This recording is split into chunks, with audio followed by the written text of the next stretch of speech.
Greetings again. So, as I was just introduced, my name is Dr. Nicholas Hayes-Mota. I'm coming from Silicon Valley, Allied for the Common Good, our newest member. I'm so proud to be here with you today.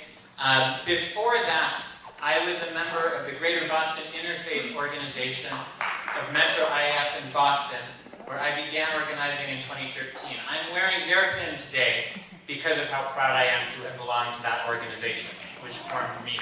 So they're in the room too.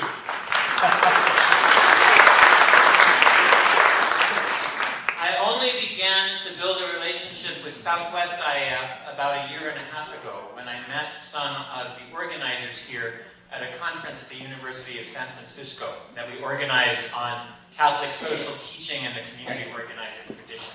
And since then, it's been my pleasure to get to know this network better.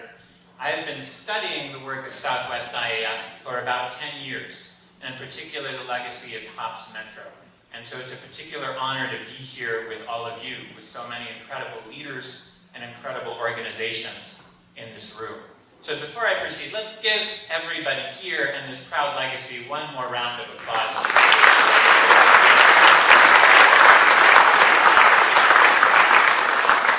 So I'm going to talk a little bit this morning about this organizing tradition we all belong to.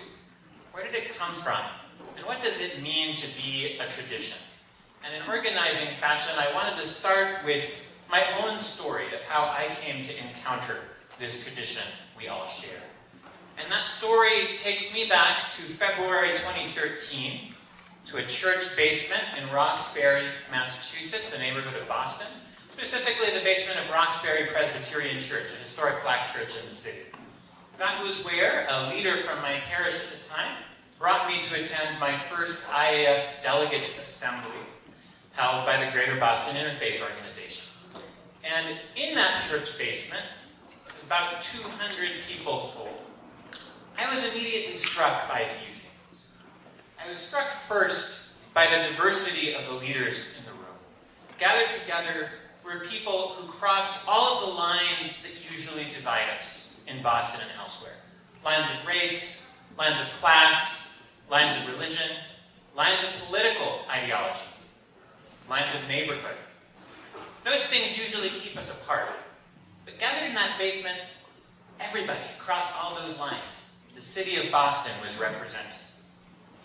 I was also struck by the ambition of the people in the room. They were gathered to decide whether to take on a pretty big fight, a fight to win $2 billion from the government of Massachusetts to fund public education, healthcare, and fix our broken public transportation system. That took a lot of guts, especially because at the time, anybody trying to do that was accused of fomenting class warfare, because that would probably mean raising taxes for some. And seeing people from across classes stand together and say, this is for our common good, gave the lie to that narrative. I was also struck by the discipline of the people in the room. They started on time and ended on time. They kept time, as I'm going to try to do. They had relationships to each other, and they took the time to build relationships to each other, even at that important action. I was next to a young Muslim father from the Roxbury Mosque, and I got to hear a little bit of his story in the relational moment of that assembly. I was also struck by their strategy. They had a clear plan to actually win that fight. It seemed plausible. They had a power analysis. Might actually do this. I remember thinking to myself in that room, this is what the common good feels like. I was raised in a Catholic family, steeped in the social teaching of the Catholic Church by my mother and my abuela, who are both from Costa Rica. And according to the social teaching of the Catholic Church, the common good is what politics is for. It's what our life together is for, to achieve the common good together. And yet that idea, the common good, had always been an abstraction for me growing up. It wasn't something I'd experienced. It wasn't something I'd experienced in church. It wasn't something I'd certainly experienced in politics, quite the contrary. And here it was being made real in that room. Now, Catholic social teaching also holds that you can't understand the common good unless you understand something even more fundamental, the dignity each of us has as human beings, the dignity of the person. It's our flourishing together in dignity that is the common good. And I saw that night too. I heard many leaders from GBIO speak to how they had discovered their dignity through organizing. They'd found their voice. They'd discovered their power. They'd found their agency. That's what dignity is about. And soon enough, I began to experience that transformation myself. You see, at that moment in my life, I was in a church, but I was pretty alienated from the church. I'd grown up gay. I'd kept it a secret for my first 18 years. I'd heard a lot of anti-gay rhetoric, and I'd even been bullied myself. I'd developed a deep sense of shame about who I was. And nothing I'd done to that point in my life had allowed me to shake it. Nothing, that is, until organizing. In fact, it was at an organizing training, a 3-day training of Mentor IAF a few months later, that I was challenged to connect to my anger for the first time. And I didn't even know I had anger in me. Familiar? Some of you might relate to that. Turns out I did. And it turns out all that shame I'd felt about myself had really at its root my anger at being excluded and made to feel like I didn't belong. Only I turned that anger inwards at myself. I beat myself up about it. And I decided I wasn't going to do that anymore. I was going to turn it outward. I was going to cool it. I was going to discipline it. I was going to turn it from shame into power. And I did. And that was how I got over my shame. Through organizing.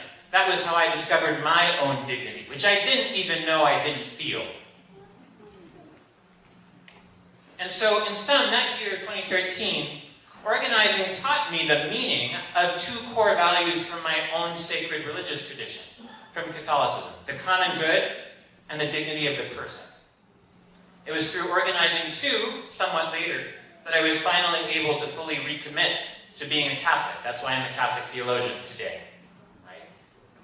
And that experience also left me with a question. How could IAF organizing, which was interfaith and ostensibly about politics, how could that have taught me what it meant to be a Catholic? Ever wondered that for your own tradition? That's what made me start to study organizing. And as I studied, I learned I was far from the first Catholic to have had that experience. In fact, it goes back at least 80 years to the origins of the Industrial Areas Foundation that we're celebrating. Even before COPS, there was the Back of the Yards Neighborhood Council, the first people's organization Saul Alinsky built in Chicago in 1938. Back of the Yards, the meatpacking district of Chicago, where all the meatpacking workers lived. It's what Upton Sinclair wrote The Jungle about. Back of the Yards was over 90% Catholic, working class Catholic. And yet its residents had never been able to form a union because they couldn't come together. They shared a faith, they shared a class, but they were of many different ethnicities. Poles, Lithuanians, Slovaks, Irish, Germans, Mexicans. And they had pretty sharp hostilities among themselves, and the meatpackers took advantage of those hostilities to keep them apart. You bet they did. What Alinsky found was that by finding leaders in each of those communities, building relationships to them, connecting to their self-interests, and finding a way to get them to see that they shared self-interests, building relationships together around those interests, he began to change that. And so the BYNC, the Back of the Yards Neighborhood Council, was founded, the first people's organization in this tradition. Now, what some folks don't know is that Alinsky couldn't have done that without the help of some really important Catholic leaders. One was an Irish Catholic layman named Joe Megan, who became his first organizing collaborator. Another was the auxiliary bishop of Chicago, Bernard Shield, head of the Catholic Youth Organization, a national entity. And those 2 Catholics and others helped Alinsky build the connections to the parishes that made the BYNC possible. They also saw, as I would decades later, a deep connection between their own tradition, the core values of the Catholic tradition, and what Alinsky was doing. And they helped him to see that too. In fact, they agitated Alinsky to put more clearly what the bigger vision animating his work was. Bishop Schiele became the co-founder of the IAF, its first board chair. And he was the person who said, Saul, what you're doing here has national implications. You've got to start organizations like this all around the country. You've got to build something to do that. That became the IAF, founded in 1940. It was another Catholic to whom Schiele introduced Alinsky, or probably did, Jacques Maritain, a great Catholic philosopher and inspiration for the Second Vatican Council, who agitated Alinsky again, said, Saul, I think you got to write a book to communicate that vision.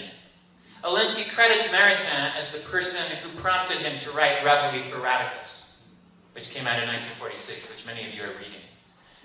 And Alinsky learned from some of his Catholic partners some of this language we still use about the dignity of the person, about the common good. That became a part of the tradition then. Alinsky also began to articulate what, in some of my writing, I've called a personalist vision of democracy. You find that in Reveille. Why personalist? Because Alinsky argued that democracy isn't just a matter of voting or majority rule or a particular kind of government. Democracy is about the people. It's about the persons who make up the people. It's about the dignity of the persons who make up the people. Democracy is the project of building a society commensurate with human dignity that realizes the common good. But that only happens if the people themselves, ourselves, do it. If we, the people, do it. And in the process, discover our own dignity and vocation as the citizens of democracy. Not citizens in a legal sense, but in a moral sense. Those who share responsibility for the common good. That became the vision of Reveille for Radicals and of the early IAF. That's what organizing is about. It's about democracy in that richer sense. And Alinsky also recognized that that doesn't just happen. To become the citizens of a democracy, to assume that vocation, we need training. We need practice. We need to develop the skills, but also the deeper moral habits, what Alexis de Tocqueville called the habits of the heart, that allow us to care for the common good and act on its behalf. Democracy also requires institutions. It requires organizations, what Alinsky called people's organizations, what we call broad-based organizations, where that training happens, where power and relationships are built. And democracy requires action. It's through action that we learn what it means. That's the vision of democracy at the heart of this tradition we inherit. The tradition I first encountered in Boston was 11 years ago. The organizing tradition of the IAF. And a beautiful one it is. And that's a tradition that began with an unlikely collaboration between an agnostic and proudly irreverent Jewish organizer and a bunch of Catholic immigrants who couldn't get along with each other. And that tradition soon grew well beyond them to encompass many other traditions, many other communities. And that's the tradition we're here to celebrate and continue today. So I want to close by leaving you with a question and a few tentative answers. What is a tradition? What does it mean to belong to a tradition? As a Catholic, I think a lot about that question. We're all about tradition. And the best definition of tradition I've come across thus far is by a Catholic philosopher named Alistair MacIntyre. Pardon me, I'm going to get academic for a moment. He defines tradition in a book called After Virtue as a historically extended, socially embodied argument. And an argument in part about the goods that constitute the tradition. That's a little dense, so let me break it down. One, a tradition has a history. It is a history. It doesn't start from nowhere, it has an origin, and it extends through time. We learn a tradition by learning its history in part, by becoming part of that history ourselves, and by handing that history down. That's the literal meaning of tradition in Latin, traditio, to pass on, to hand down. And as it's handed down, a tradition continues, but it changes. And that change is important. It's through continuing and changing that a tradition stays alive. Our organizing tradition has a very rich history that goes back at least 80 years, and you could ask where Alinsky got his own vision from, and there's a story to tell there too. What I described was only the beginning. That history has continued, and it has changed. And COPS, now COPS Metro, was a critical part of what kept it alive and reimagined it. A tradition is socially embodied. That means it's not just a set of ideas or principles. It lives through practices, through institutions, through the people and communities who ultimately keep it alive. We learn a tradition not primarily with our heads, but with our hearts, with our hands, and with our bodies. We come to embody it ourselves. And we do that by practicing it, by learning and cultivating the habits in which it inheres. Organizing has a lot of practices. Relationship building, one-to-ones, house meetings, strategizing, public actions, and many more. We'll be talking about, reflecting on some of those practices today. Those are a core part of our tradition. And through practicing a tradition, we become formed in it. We take it on ourselves. We develop the habits needed to keep it alive. That's true about our religious traditions. Think of all the rituals, the forms of prayer we use. It's true of organizing. And it's the institutions of a tradition, like our broad-based organizations, that pass on those practices, through which we encounter them and learn them ourselves. Point 3, and probably my favorite one, because it's a little agitational. A tradition's an argument. It's a continuity of conflict.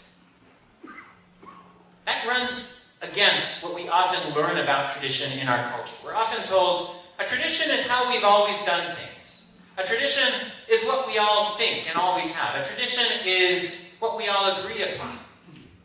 That's half the truth. The people in a tradition, and if you study the history of any religious tradition, you learn this pretty quickly, never agree about everything, right? Never agree how to practice it. Sometimes don't even agree about what the meaning of the tradition is. And the core takeaway is that as long as we practice it responsibly and in good faith, it's that conflict, that disagreement that keeps the tradition alive, that allows it to adapt to changing reality, that keeps it vital. If the argument stops, the tradition dies. And so in inheriting a tradition and organizing, we're inheriting also a tradition of argument, of disagreement, of contention, as Director Rubio was saying earlier.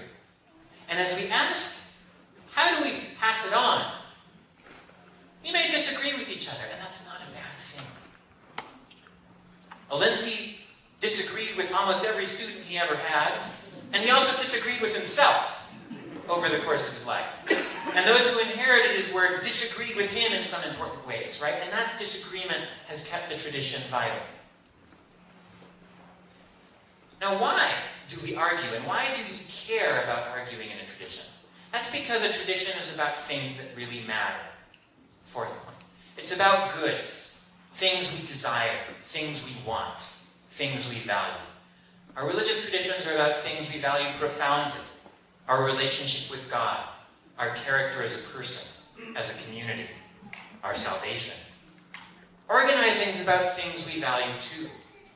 I'd suggest it's importantly about dignity, realizing our dignity, creating a society worthy of it.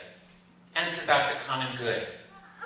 But But there are many other values in organizing, and part of what our invitation today is to reflect on what those values are and how we practice them. So to repeat, in a little less academic ease, a tradition has a history. It lives through practices, institutions, and us, and the habits we cultivate.